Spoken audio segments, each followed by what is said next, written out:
এই বন এত অন্ধকার কেন? আরে বেটা গজু, তুই এখানে কেন এসেছিস? ওই ওইটা কিসের শব্দ হলো? এই কেউ কি আমার পিছু করেছে? ওরে বাবা রে, বাঁচাও রে! এই 1 সেকেন্ড, আমি তো নিজেই ভূত, তাও ভূতের ভয় পাচ্ছি। কেউ এই কাণ্ড জানতে পারলে আমাকে ভূত সোসাইটির কলঙ্ক বলবে।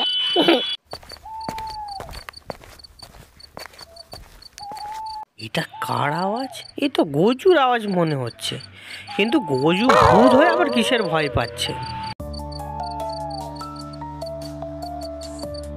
আরে টিটো, তুমি এই জঙ্গলে কি করছো? তোমার ভয় করছে না? ভয়? জঙ্গলে আবার কিসের ভয়? আমি তো বাড়ি যাচ্ছিলাম, তোমার আওয়াজ পেয়ে এখানে আসলাম, কিন্তু তুমি নিজে ভূত হয়ে আবার কিসের ভয় পাচ্ছ? তোমার তো মানুষকে ভয় দেখানোর কথা, আর তুমি নিজে ভয় করছো। এই না না, আমি কাউকে ভয় দেখাই না, তাছাড়া ভয় দেখাতেও পারি না। না হলে তুমি আমার বন্ধু হলে কি করে একজন মানুষ হয়ে, বলো?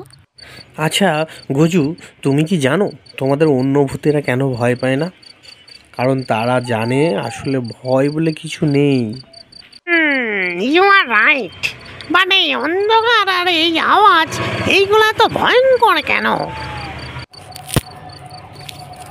এই বাবা গো, বাঁচাও! এটা তো শুধু একটা ডাল মটকানোর আওয়াজ, তুমি এমন ছোটখাটো ব্যাপারেও ভয় পাও কেন? আরে টিটো, তুমি জানো না, এই জঙ্গলে উড়িষ্যা থেকে একটা বাঘ চলে এসেছে, আর এই জঙ্গলেই ঘোরাঘুরি করছে। তাই তো ছোটখাটো আওয়াজ শুনলে আমার খুব ভয় পাচ্ছে। তুমি তো জানো, বাঘ অন্ধকারেই শিকার করে, আর আমি এই জীবন আর একবার দিতে চাই না, তাও আমার বাঘের পেটে।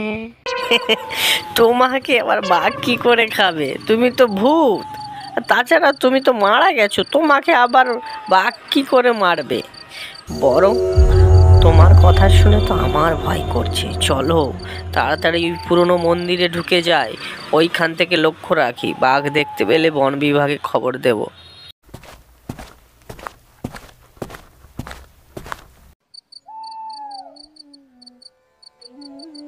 এইভাবে এইখানে দুজনে হাতের উপর হাত রেখে বসলে কিন্তু হবে না, আমরা এখানেই রয়ে যাব। কোনো একটা উপায় বার করে আমাদের ওই বাঘটাকে ধরতেই হবে, দিলে আমরাও বাঁচবো, বাকি সবাই বাঁচবে। বাঘ বাঘ বাঘ, আজ আমার মাথাটা গেল বাঘের পেটে। উফ, এইগুলো তো বাঁদর, কিন্তু বাঘটা কোথায়? গজনী, তুমি এক কাজ করো, বাঘটা কোথায় আছে সেটা দেখে এসো, সেই মতো আমরা আগের প্ল্যান করব। ঠিক আছে, আমি তো একটা ভূত, কিন্তু বাঘটা তো একটা আসল বাঘ। আচ্ছা, যাচ্ছি।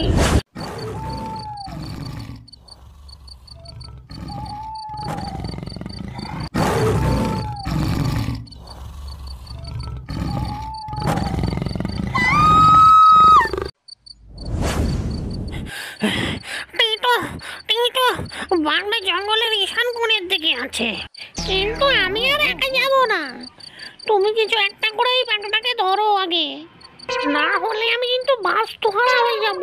তুমি একটা ভূত হয়ে এত ভীতু, কোথায় তুমি আমাকে হেল্প করবে, তা না করে আমাকে করতে হচ্ছে।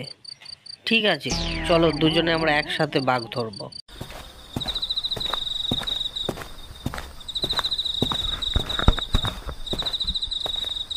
ওই যে তুমি বারবার পেছন ফিরে দেখছো কেন? বাঘ তো সামনে আছে, পেছনে নয়, তোমার কথা মতো। বাঘটা যদি পেছন থেকে আসে আর আমার ঘাড় মটকে দেয়? মাঝে মাঝে মনে হয় তুমি আসলেই ভূত। তো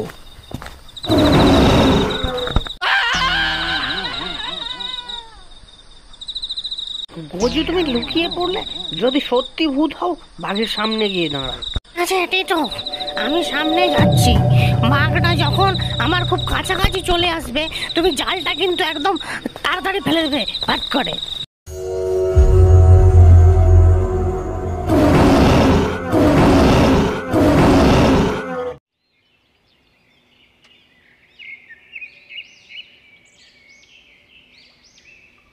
টিটো, তোমাকে লাখ লাখ থ্যাংক সত্যি আমি ফেটে চড়া হয়ে যেতাম গো।